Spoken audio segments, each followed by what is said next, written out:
It is a real pleasure, both personally and as the president of your club, to welcome our speaker tonight. Arlene and I have had the rare pleasure and opportunity to get to know this gentleman personally. We had the opportunity to work with him in the corporate world, and over a period of time, as we began to know each other better, and as one does in corporate life, we began to start talking about the issues in kind of a guarded way and started easing into it. And the more we spoke, we realized that we shared many common values and approaches and sensitivity. And what became incredibly obvious in a very short period of time is that because of his very unique background, this is an individual who has remarkable first-hand insights into the Iraqi question. We all recognize that the present administration has deliberately muddied up the discussion on Iraq to make it almost unintelligible by constant changes in rationale for why we're doing things. And so it would be no surprise that the vast majority of the electorate have a state of confusion on this very complex question. And so it is my distinct pleasure to welcome to our club tonight Dr. Farouk al-Nasser. As you may have noticed in our legislative news, Dr. Nasser was born in Iraq, educated in Iraq, has family there. He did his baccalaureate degree in electrical engineering at the University of Baghdad, and then went on to get his PhD in electrical engineering from the University of Colorado. He has been a resident in the Poway area for the last 23 years. He and his wife have lived there. But he has made frequent trips and recent trips into the Middle East, interacting at all levels of Iraqi society, both in terms of family, that of course he can interact with as a native, but also the provisional government, the military people, contractors, and so this is a gentleman who has an incredible cross-section of experience in Iraq. So will you join me in welcoming Dr. Farouk al-Nasser?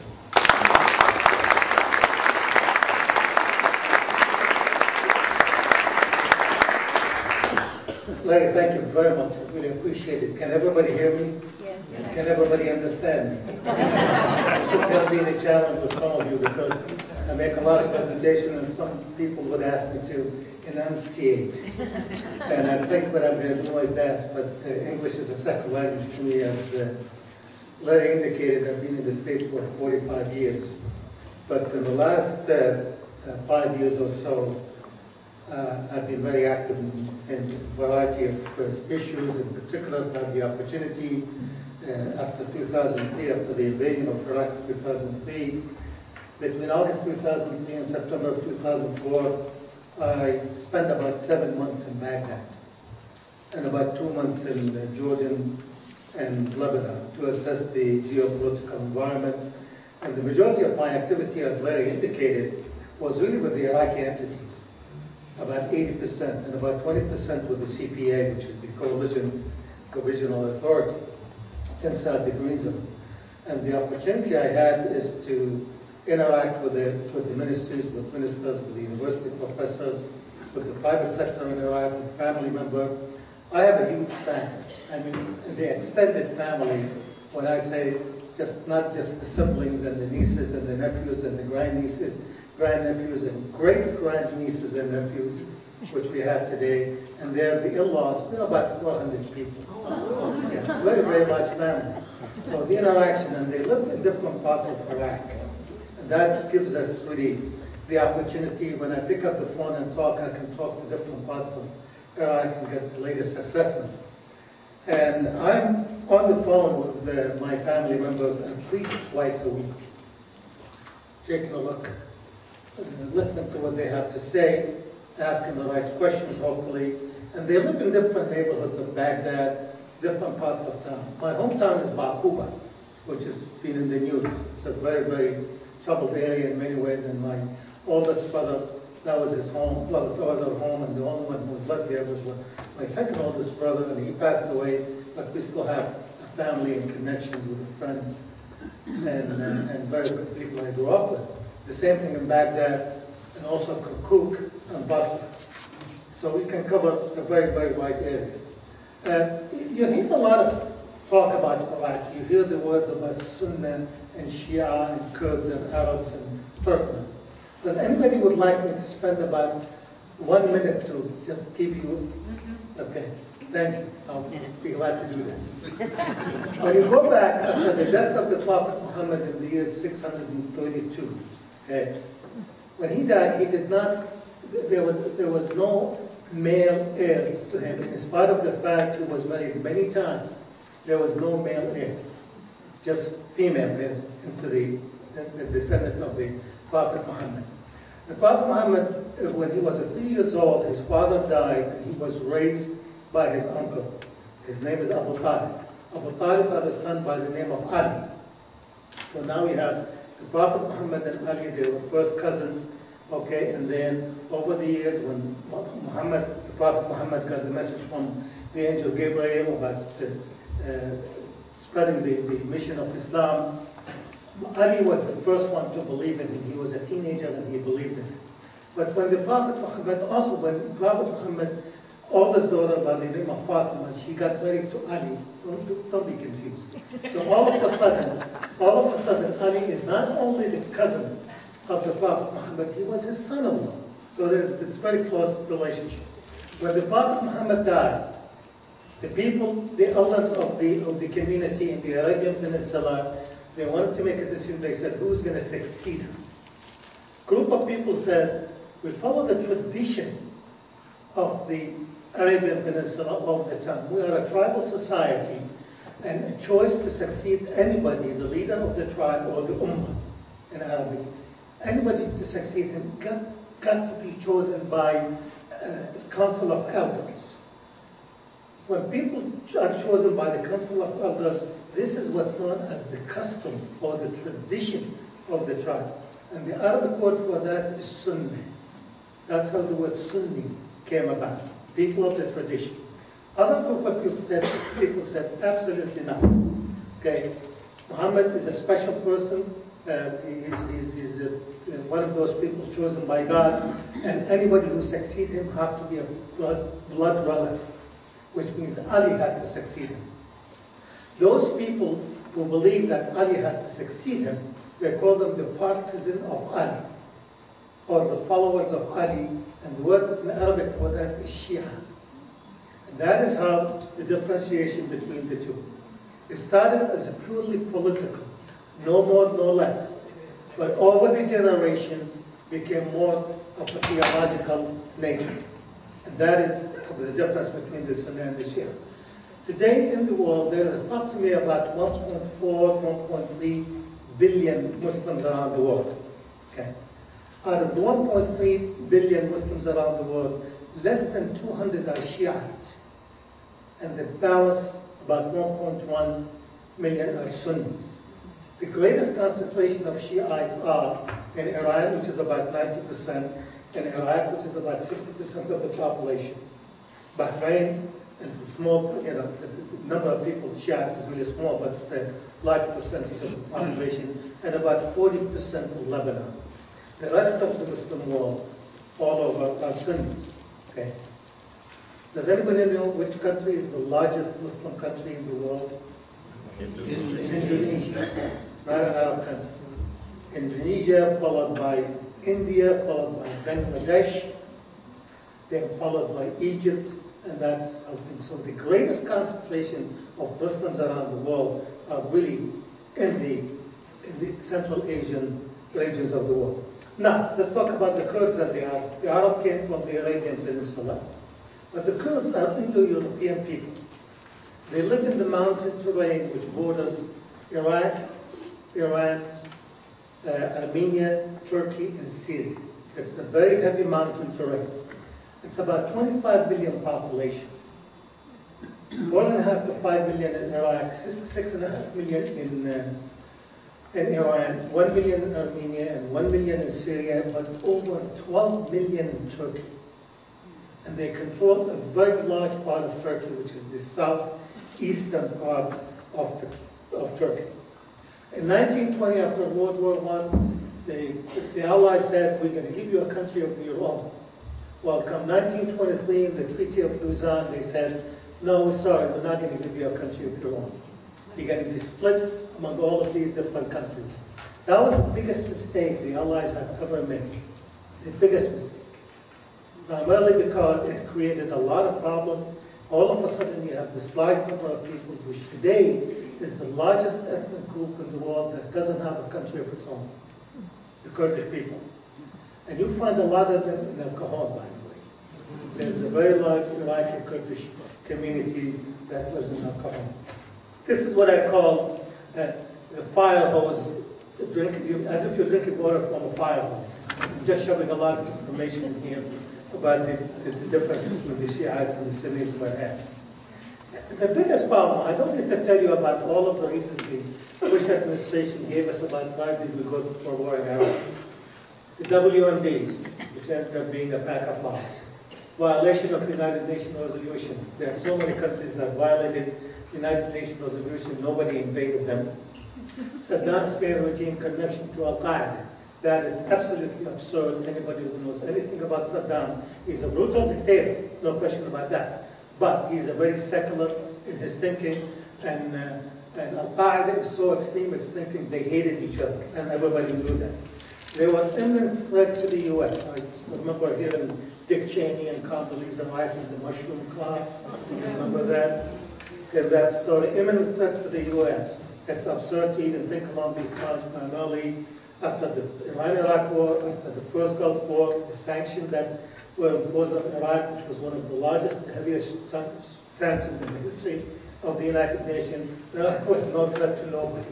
Absolutely not. Then the biggest one later on, we changed moral justification. We want to bring democracy into Iraq. We want to change the face of the region as a whole. In the meantime, we were supporting countries like Saudi Arabia and Egypt, which are not exactly the beacon of democracy. Any way you look at it. So the hypocrisy came to the surface very, very quickly. And these are the kind of things which we really need to be put it up front, we need to be aware of. The other thing is, it was like a roadmap to failure, whether you are for, supporting the invasion of Iraq or not. The mistakes that were made were absolutely unbelievable, and I saw it firsthand, because I was there like about 2-3 months after the invasion.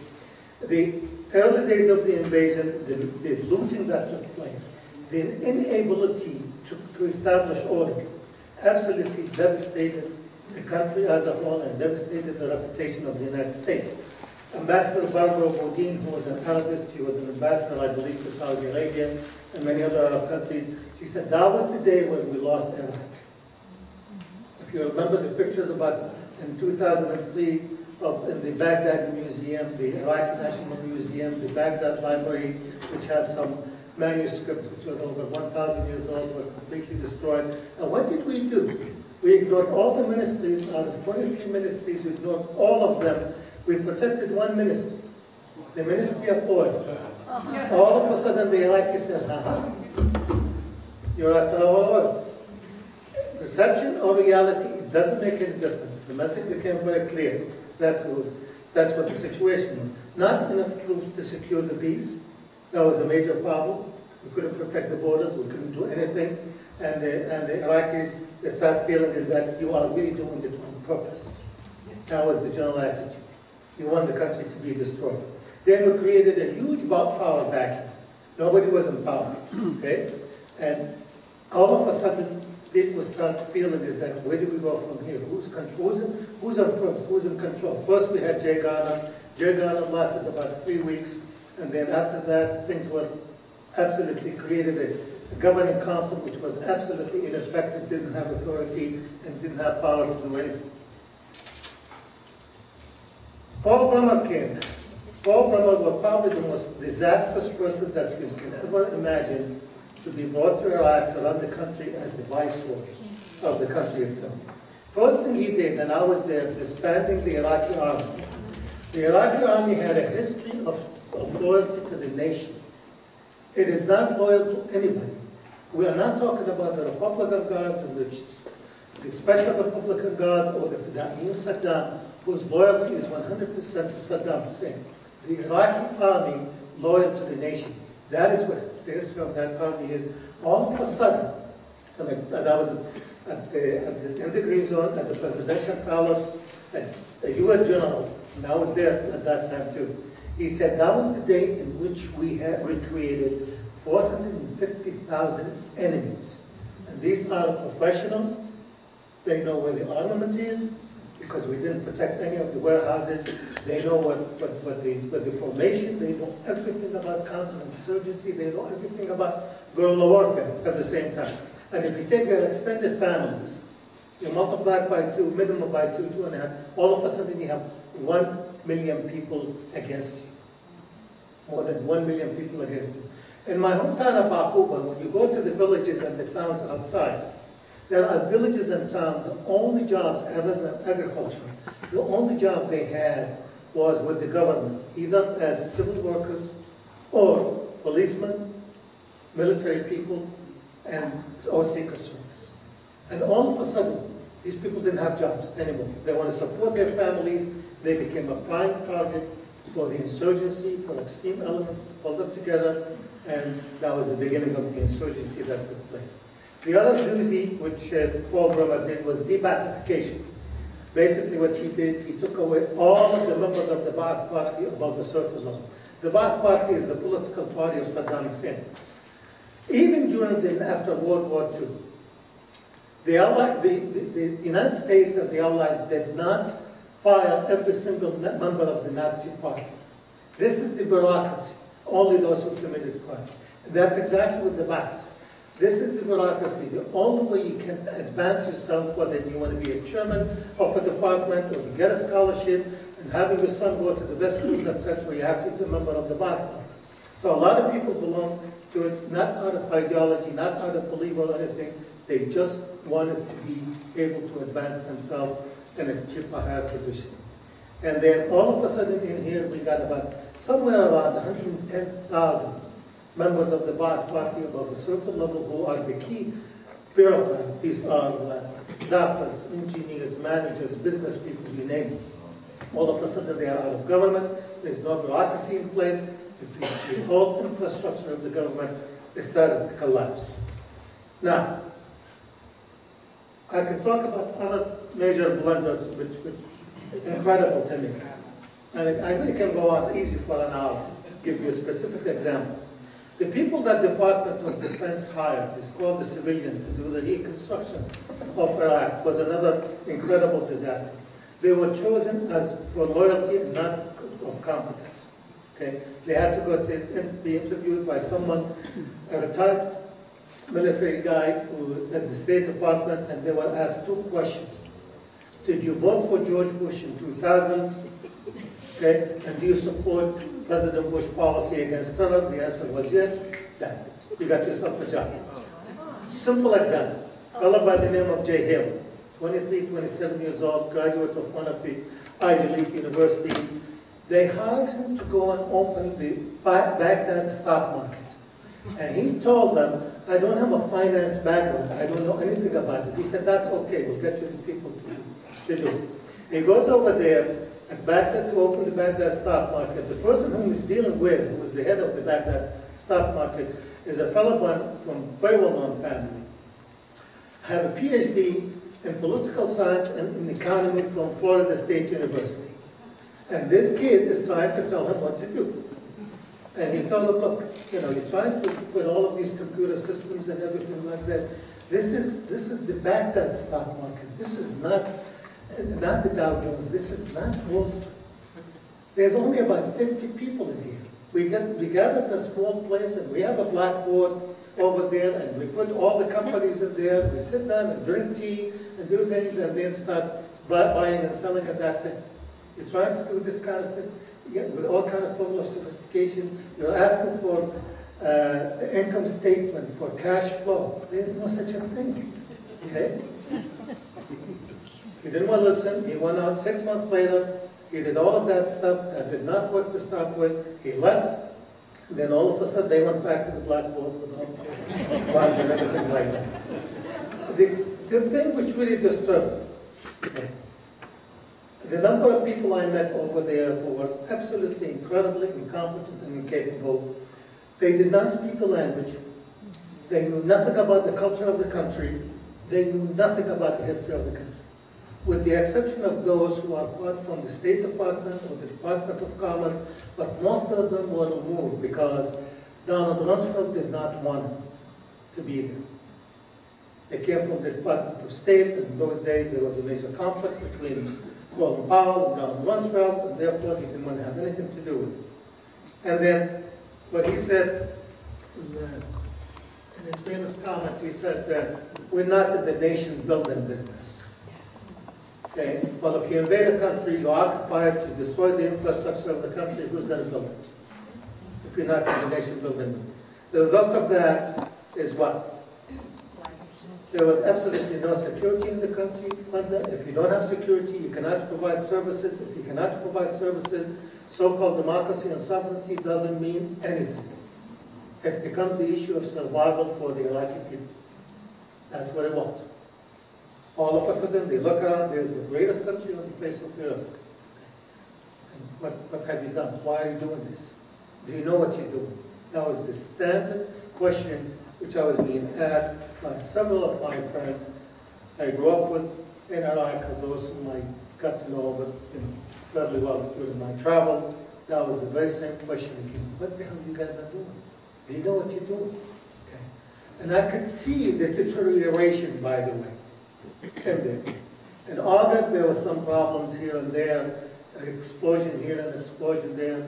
I came back, I was there initially for 75 days. I came back, and for about 2-3 weeks, went back again, and then you can see the situation, you can see the securities, the Jersey blocks, the road blocks, everything you can think of that kind of minimizing or limiting movement of people is starting to develop in Iraq, and that was the beginning of it.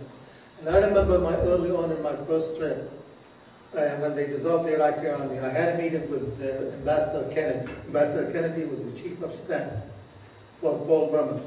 And I told him, I shared with him my concern. I said, we are really in deep trouble. We need to do something very, very fast. There's a lot of issues. I can see things in the street. Oh, and I'm always outside the green zone, okay, 80% of my time. I did not stay inside the green zone. I stayed at a hotel right across from us, or with family members over there. And I tried telling him the deterioration of the situation. He said, thank you very much, I really appreciate it. I'll set up a meeting for you to talk with Paul Bremer. And that was the last time I heard from him. Because Paul Bremer did not listen to anybody. He and Ricardo Sanchez, who was the commander of the military, they hated each other. They did not look at each other in the news conference. And here we go. He told everybody, yeah, he reported to Donald Rumsfeld, but in reality, he really reported to the President of the United States. There was an ego bigger than the Grand Canyon. It's just incredible what I saw over there. What's going on in Iraq today, 5 years after the invasion? There are basically 5 wars raging on at this time, anywhere you look at it. To a lesser degree, maybe, than the other. The reason for the 5 wars is this. There's organized crimes. It's flourishing in the country. Nationalists, literally nationalists, were fighting the occupier, and it didn't make any difference to them if the occupier is a Saudi, is an Iranian, or British or American. They don't want anybody in there in the country. The third group is the Islamists or the jihadists who are fighting everything, trying to blow things up. They're fighting against the Shiite, because they're primarily Sunnis, fighting against the Shiite, fighting against some of the Sunni members, the secular people, fighting the U.S. forces. And of course, the sectarian war that really blew up to a very high level in February 22nd, 2006, with the blowing of the Golden Mosque in the city of Samarkand. Sectarian war, which is primarily between the Sunni Arab and the Shiite Arab, and then there's an intra-sectarian war among the Shiite. There's about 3 different groups. It is not a monolithic group of people. Okay. There's the Sadrs, the Hakims, and the Fadila, and there's some other group in there, and they were fighting among each other for what purpose? Power and money. It's just as simple as that. And that was the tragedy that took place in Iraq today. The other thing is, among the Iraqis, is the daily life. today, the very high cost of living. Give you an example. The average salary of any in Iraq is about $500 a month. To buy kerosene to heat their homes, because the homes are not central heating or anything even close to that. They use the old-fashioned Aladdin sofas, vertical ones, and it needs kerosene. On a weekly basis, a country that have the second, or maybe the third, most probably the second largest oil reserves in the world, the cost of kerosene and gas have skyrocketed. The cost of kerosene has get down to the point for a family of four, okay, in a small house, they make $500 a month, but guess what? They spend about $120 a month on heating alone. And you take it from there, okay, as if you're spending about $1,200, let's say the average income in here is about $5,000 a month. You multiply that by 10, you're spending about between $1,200 to $1,500 a month on heating alone. Not for gasoline, not for anything else. That's part of the problem. There's a lack of electricity and water. Electricity has been absolutely incredible, the lack of it. This morning, I just wanted to get the latest information. So this morning I called my sister, Maliha. She lives in one of the communities in East Baghdad. And she said, for the last 2 days, we had electricity for about 2 hours in 2 days. But she said, that's a blessing. So what do you mean by that? She said, because the 10 days before that, we had nothing. Okay? In a country where it's cold, it's miserable, and in the summertime, when it's 125 degrees in the shade, and no electricity, you've got a major problem in there. Gasoline shortage, roadblocks, checkpoints, you name it, everything is all over. Corruption. The corruption level is just at an incredibly high level.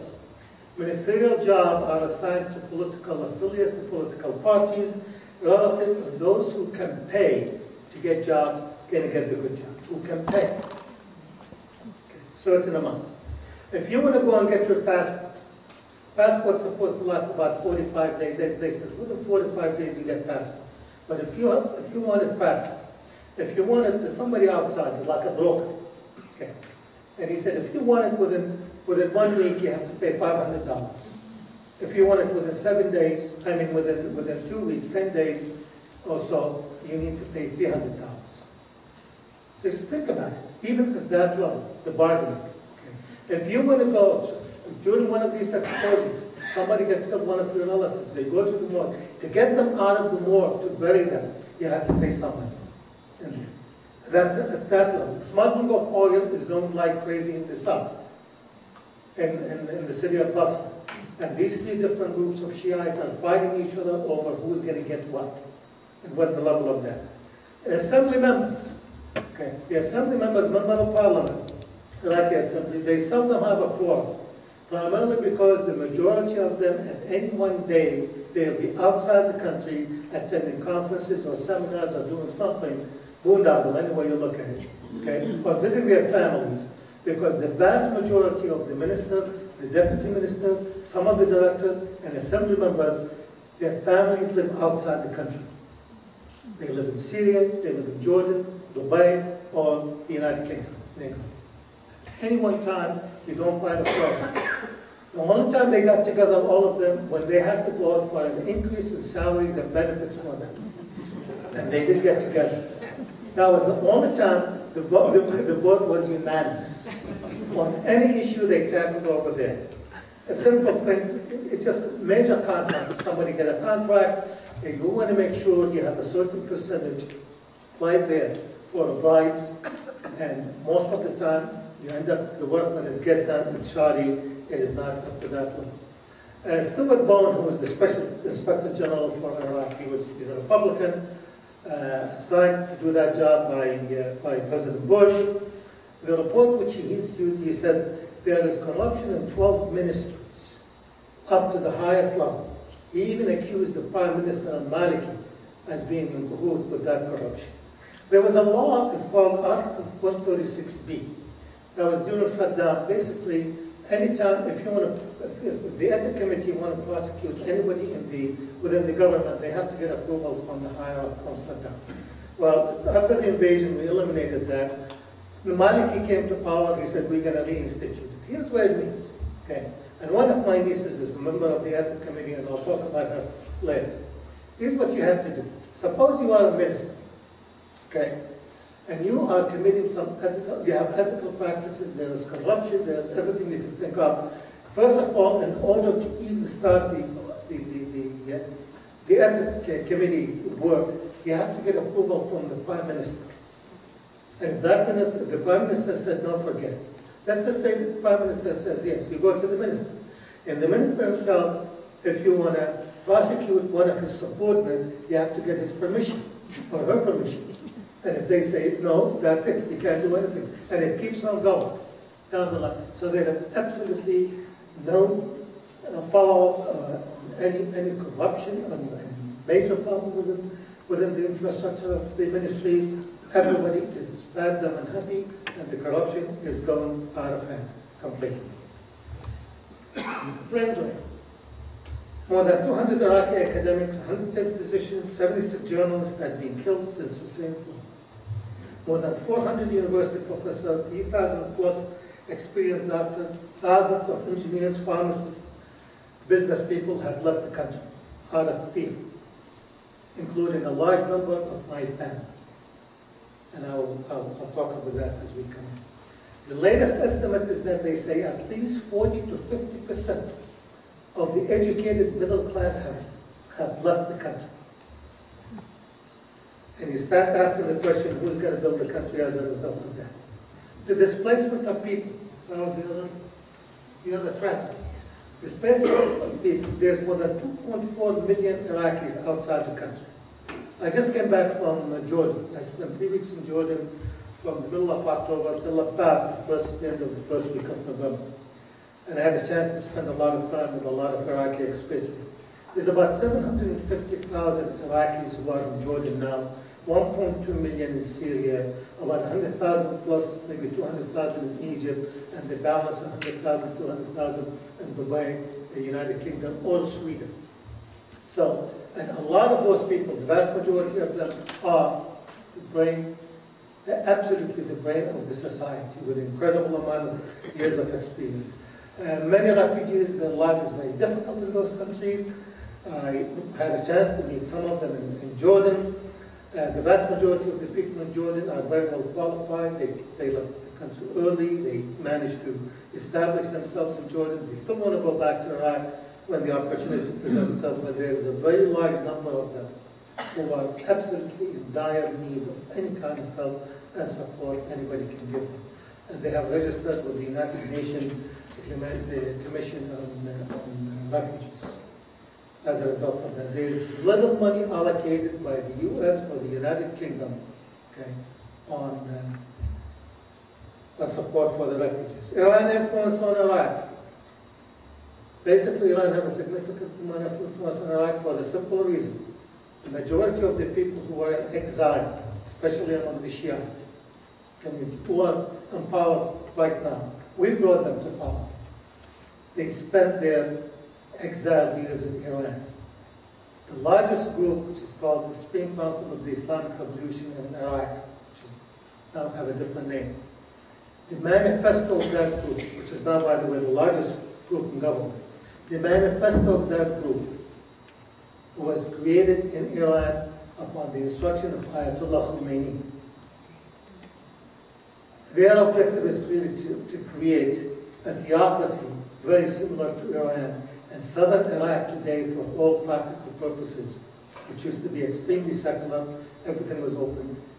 There is an incredible amount of influence of that group on the way people behave on a day-by-day basis. Forget about bonds. Bonds were closed a long time ago, blown up to pieces. The scarf became mandatory on all women, which is even Christian women who lived in the city of Moscow. Makeup is for all practical purposes very difficult. They even found at the games of backgammon and chess. They found that. So that'll give you an idea about what that group is all about.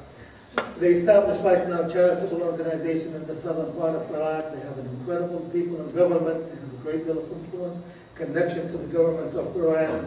The Ministry of Interior is heavily infiltrated by the Iranian Revolutionary Guard. There's over 1 million Iranians who came to the holy sites in the cities of Najaf and Karbala who are still there. And here is the one that is statement that was recently made. He said the 2003 invasion of Iraq helped Iran's relative position in the region because Iraq was a rival of Iran, and the balance there has disintegrated or weakened. There is no question that an unintended consequence of U.S. decision in Afghanistan and Iraq has been to strengthen Iran's position in the Middle East. Who said that?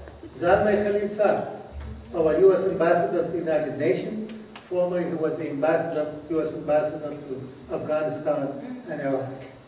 And he made that statement at Columbia University on February 3rd. This is what the situation in Iraq today. The government of Iraq is in many respects is dysfunctional. Once again, who said that? Our own ambassador, Ryan Crocker. He said that during testimony to the Senate Foreign Relations Committee. That's from our own ambassador. And that is exactly what the people over there asked him, how about the government? And my sisters and my brother and my nieces and nephews literally laughed. He said, what government? What are you talking about? Everybody is there to steal as much as possible, and when the opportunity presents itself, they run like hell, they go and put their money in banks in Jordan, in Cayman Islands, nobody knows. These are the people which we brought to power. So what does that mean? Iraq today is a failed state. In every manner, in every fashion you could really think of. Ladies and gentlemen, there are no good options out of the mess that was created by the Bush, Cheney, and the neoconservatives in Iraq today. They broke it, and you and I own it. That's the tragedy of Iraq today. I can present to you 3 different scenarios. I will talk about them briefly. Lady, how much time do I have? Okay. I can go on. It's up to them. Unless if I see them fall asleep, then I stop. There are 3 options which I'm going to be trying to cover over here. And the 3 options, that any way I define them, I call them the bad, the worse, and the ugly. There's really, because we left that country in such an incredible shambles that I don't envy any one of our 2 coming presidents, Democratic presidents of the United States from January 20th in 2009. I don't envy Barack Obama, and I don't envy Hillary Clinton when they took over the White House in January of 2009. A very difficult situation. Okay. Now, there's no simple solution, there's no silver bullet to the whole situation. You hear people talk about, let's partition Iraq. I heard that for many, many months from Senator Joseph Biden and from Peter Galbraith, who was the former U.S. ambassador in Kosovo. He published a book called The End of Iraq. That is really a disastrous suggestion any way you look at it, and the Iraqis don't want it. There's all kinds of surveys. The only part of Iraq in which you can say really can be a separate entity and be on their own different language is the Kurdish areas, Kurdistan, the 3 provinces. That is the Hawk, Suleimani, and Arbil, way up in the north. That is the only part of Iraq which you can really say 99.9% of the population, they speak the same language, they have the same religion basically, there are a lot of Christians among them too, okay? Same ethnicity, the same history, okay? And you can say, fine, they can be separate on their own separate entity. Would they ever become a state? I don't think so. For the simple reason, Turkey and Iran would never allow it to happen. Turkey and Iran are scared to death. There's 6.5 million Kurds in Iran, and there's about 12 million Kurds in Turkey, which control a very large part of the Turkish land. There's no way it's not going to happen. But Iraqis in general don't want that idea. Mixed marriages, it is very common. I grew up in a Sunni family. My ancestors, you could come down the line, they mostly Sunnis, although from my mother's side, my great-grandfather was a Shiite. And he fell madly in love with a Turkish woman, madly in love with her. And he wanted to marry her. She's a Sunni. She said, I will marry you only if you convert from Shiite to Sunni. And he did. This is the power of woman, I don't care.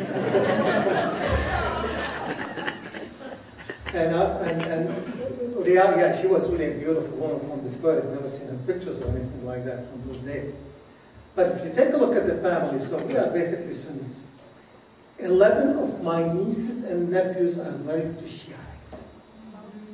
So what are you going to do with how do you split the families? Okay. The tribes themselves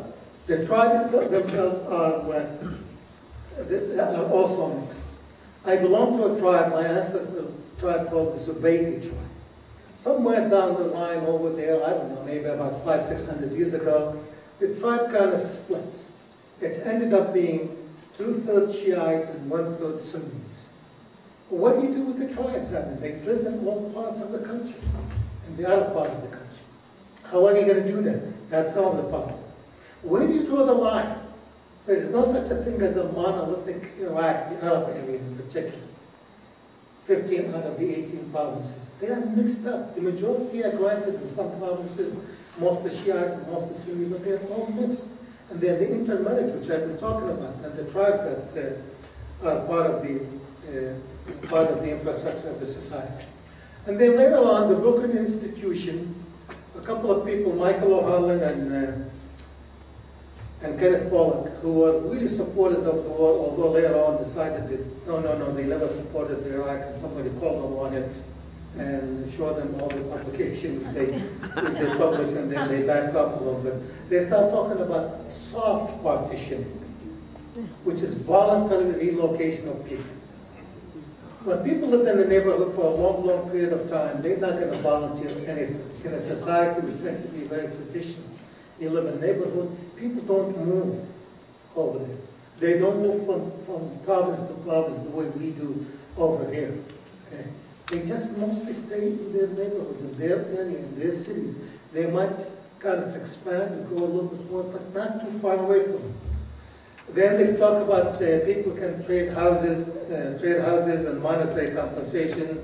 Then how do you protect the minorities in these neighborhoods? Then they talk about regional ideas. And then they start talking about, well, the east side of Baghdad will be Shiite and the west side of Baghdad will be Sunnis. And those guys, I believe, have never seen a map of Baghdad. I was so convinced of that. Because I'll show you in a minute a map of Baghdad and trying to figure out, well, you can't. You cannot draw the lines on that basis. Now, Iraq, which is the Bush administration surge and accelerate.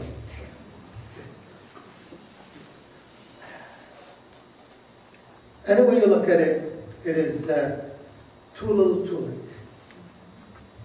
And I'll try to expand it.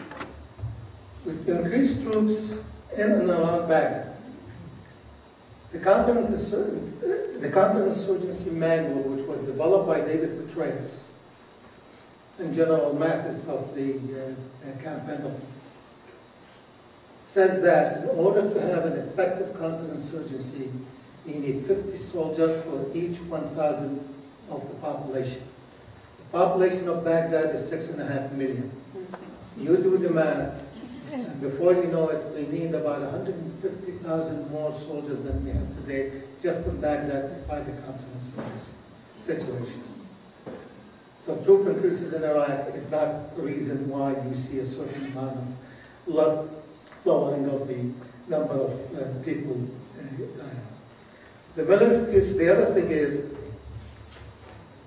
the military surge was not accompanied by a diplomacy surge. In the final analysis, the situation in Iraq is going to be a diplomatic solution and not a military solution. I don't care how many troops we land over there. We will not succeed without the cooperation of the people themselves within Iraq, the people in the region, and the international community. This is the three legs of the stool. It's a domestic, regional, and international. And they have to work in cohesive in order to be able to truly resolve the situation in Iraq and be able to move on from it. Okay. The other thing is that there was one of the benchmarks which we said they need to meet are not met. There were no consequences to that. We established 18 benchmarks. As of now, 10 of them have not been met. And the other 8 that had been met, most of them, including the one about the debathifications, were minor. The debathification is the only one that has some kind of teeth in it. The rest of it is absolutely not really important to build Iraq and to move on. Now, giving the Maliki government a breathing room, give the Iraqi government a breathing room. I don't know how much oxygen they need. I don't know how many more months and how many more troops and how much more money we want to spend over there to give the Maliki government a chance to go ahead and do the real work that needs to be done, and that is the issue of accommodation, the issue of consolidation of the different forces within the country.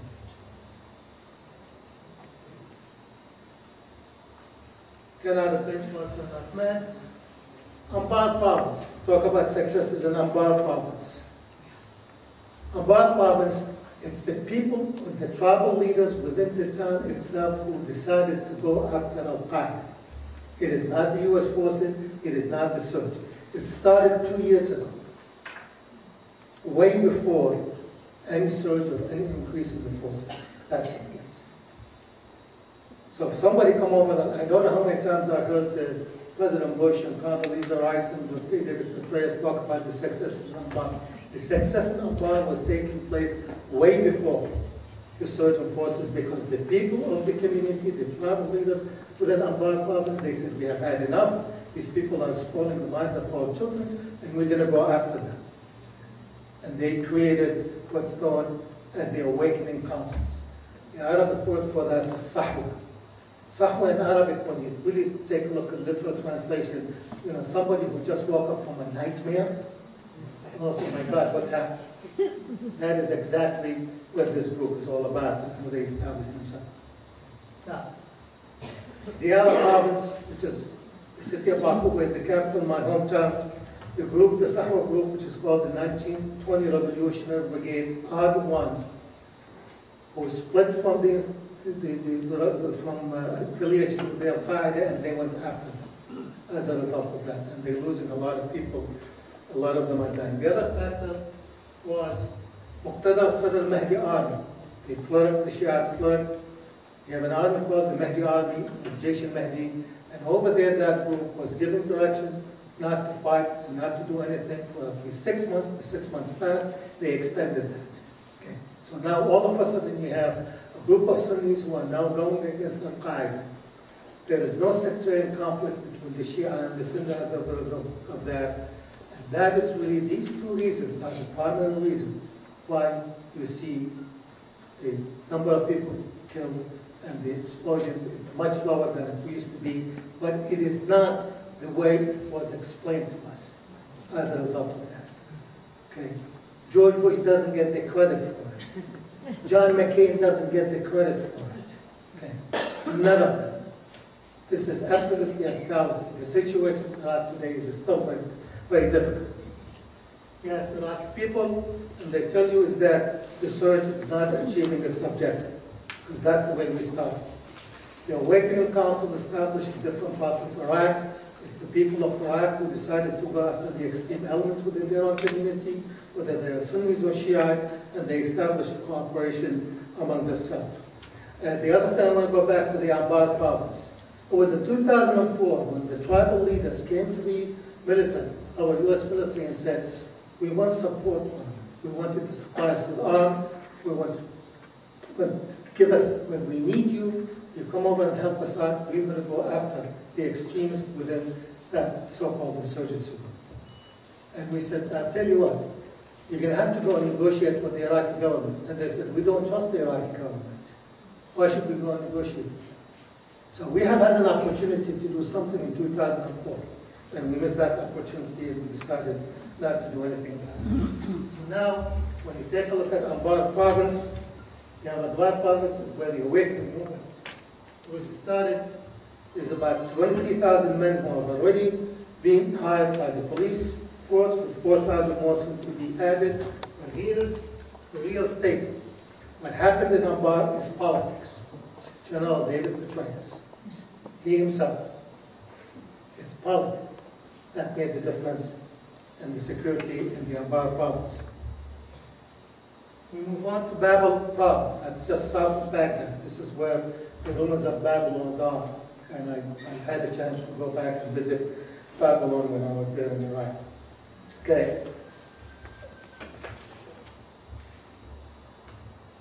Home for the ancient Babylonian is the northern part. There's about 4 towns, Mahmoudiya, Yusufiyya, and Skandariya, that are a triangle. They called it the triangle of death. And the people in the community are the ones who went to the U.S. forces and said, we would work with you, we would go after those people. Before that, U.S. forces wouldn't dare come even close to that neighborhood, to that section of Babylon. American commanders point out that 6,048 members of the Central Local Citizen Group in Babel have contributed to a significant fall in violence. That's the reason for that. Now, then you got 3 provinces up north, which is Nainawa, Salah, Hatib, and Tamim. The same story. There's about 10,000 Awakened Council members who are also working with the U.S. forces as a result of that. Diyala province, that's my hometown. Approximately 2,007 members of the 1920 Revolutionary Brigade are the ones who decided to go after them. As of December 10, there was about 4,000 members of the Awakening Council in the province. The government is not supporting them.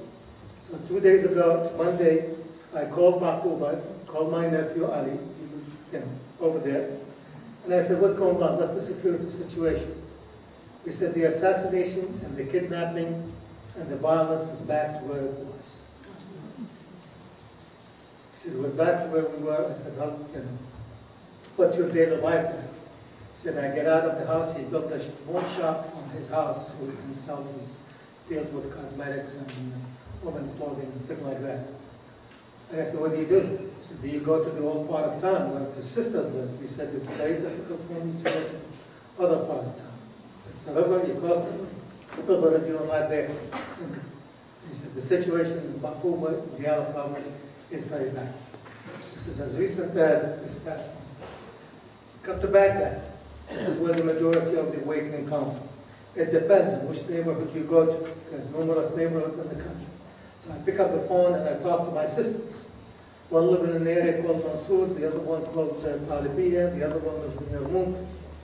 And I asked the question, what's going on in the neighborhood? He said, yeah, it's safe.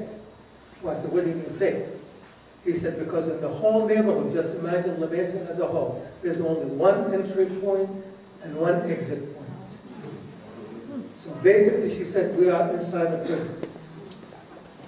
Well, I said, how do you feel about going to go and see my sister? She lives in this neighborhood, you're going to see the other neighborhood. He said, I'm scared to death to do it, because I don't know what's going to happen. So when people talk about security in Iraq, this is an enclaves. Enclaves established all over Baghdad with concrete walls, with one entry point, one exit point to go into it, which means that in the city of San Diego suburb, for me to go from here to Poway, probably will take me about 6-7 hours to get there. With all of the checkpoints, with all of the walls, with all of the different neighborhoods which you have to go through. This is not exactly security. This is not exactly a success story which we can drive and talk about. Move on. These are some of the neighborhoods. Here's, if you take a look at Baghdad today, okay, before 2006, the red ones should be dominated, Shia dominated this degree, and then this area is the mixed neighborhood. This is where it was, mixed neighborhood. Look at the map on the other side. All of a sudden, people start being driven out of the neighborhood from Sunnis and Shiites, extremist elements, and then this is also one of the reasons why you don't see a lot of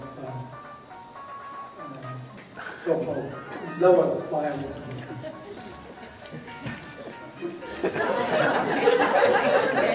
That's a beautiful break. Thank you very much. Here's an example of the city of Baghdad. The river is over here. Okay. This is the tiger suit that goes all the way through. Okay. To think about moving one group of people to one side versus the other is impossible. This area down here, they wanted people from the Brooklyn institution. They wanted this area here to be. I'm sorry. This is better? Yeah. They wanted to move, most of them, they said the Sunnis could move to this area and the Shiites move to that area. There's some major problems. Number one, in Qadimiyya, it's one of the holiest of the places in Baghdad for the Shiites. One of the Imams, the descendant of the Prophet Muhammad, is buried over there. And trying to move a whole shrine and the whole community from here to there is out of the question. Qadimiyya is the opposite side, is predominantly Sunnis and have one of the most revered theologians within the Sunni community. Of significant historical value.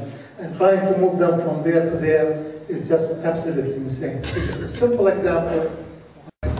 We need to start talking about amnesty and reconciliation among the different groups. Without that, nothing is going to be successful. Amnesty, reconciliation, and accommodation.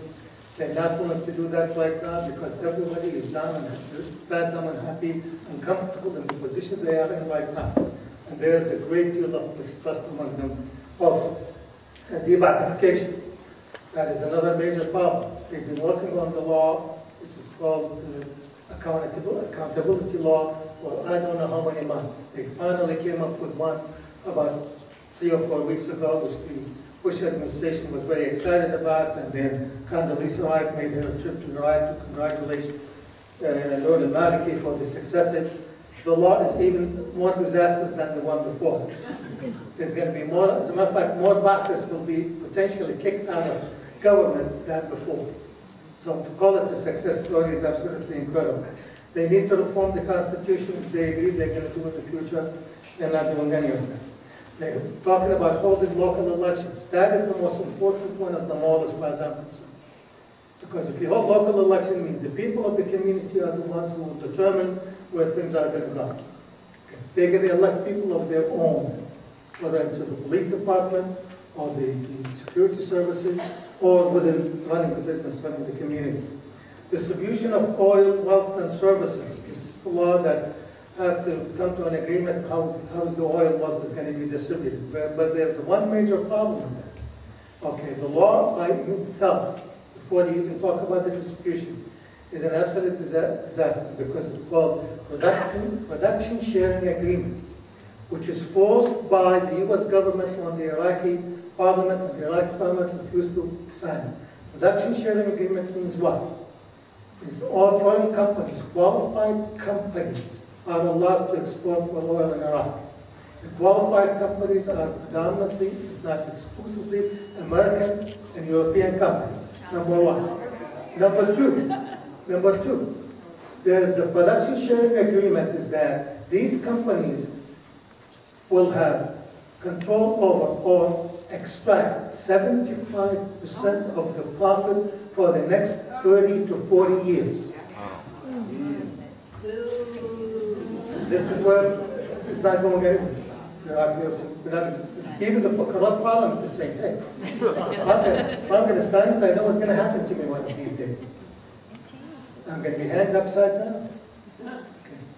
That is the problem with the production sharing agreement which the Bush administration pushed. And that was the thing that was pushed by Dick Cheney within 9 days after they were inaugurated in 2000. You remember the energy council they established, where they kept it very secret.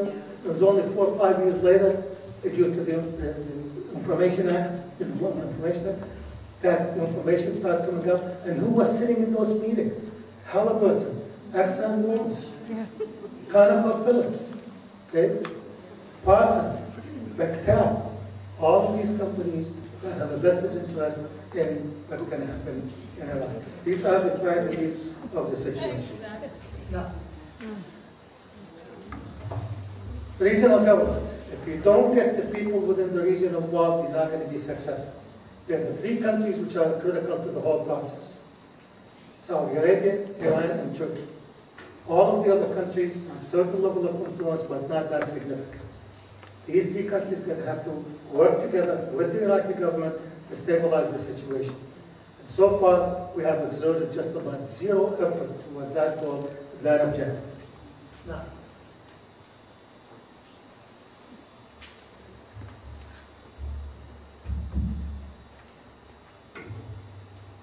international commitments. We need to get other countries involved in the process and the development of the country, because not a single country is willing to put any more troops into Iraq. As a matter of fact, everyone is bailing out. You remember in one of the news conferences about 6 months ago when President Bush stood up and he said we have 34 countries in the coalition? Okay. I looked at the list. I have the list in there. Okay. Latvia have 2 people. And those 2 people is a manager and his assistant. Okay. It was one of the 34 countries. Okay. England is pulling their troops significantly. They moved out of the southern part of Iraq from the city of Basra and handed over. They followed the Churchill tradition. Churchill used to say, in order, what you need to do is that you withdraw and then you declare victory. That is exactly what the British said. They withdrew and they declared victory, and everybody, there was music and drums and everything like that. Wonderful. There's 5,000 troops left. But Gordon Brown, he said by the end of the year, by the end of 2008, you're probably not going to have very many people over there. You don't need them. Poland have about 1,500, Ukraine have about, I don't remember, every country is pulling the troops away from there. So this claim of, so we need people from the outside to help in the reconstruction of the country. We need a timetable for withdrawal. I don't care what the Republicans say. Okay? Hopefully they won't be around. Hopefully they won't be around. We're not talking about this withdrawal. We're talking about, as a matter of fact, the proposal that Barack Obama and even Hillary Clinton came up with. We're talking about a 16 months for withdrawal cycle.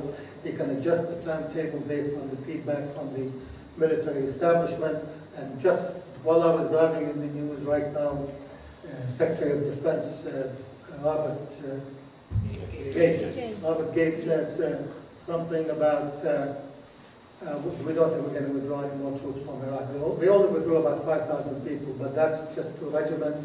And they're withdrawn, but there's the replacement ready to move in from Kuwait at any minute, any second. What will happen if we draw our troops out? Okay. Let's take a magic wand. Let's say, assume for a second, magic wand comes in and we're able to pull everybody out immediately. There will be an increase in violence, I can guarantee you that, but the Iraqi people, within a very short period of time, I'm willing to say within 6 months, recognize the situation which they are in, and they start establishing accommodating among the different groups. They have done it before throughout their history. They know how to do it. They know the problem is there. The problem is today, the Northern Maliki government is having a blank check. They are the ones who dictate what these major milestones have to be. And as long as they know there is a blank check, they're going to continue doing what they are doing right now. Their biggest fear right now is the Democrats will come to be a president of the United States next year. And one of the reasons they move very fast on the debatification because of fear, they are fearing that a Democrat will be the next president, and if they don't do something, they're going to be in trouble with that. So these are some of the issues to really answer that question. Now,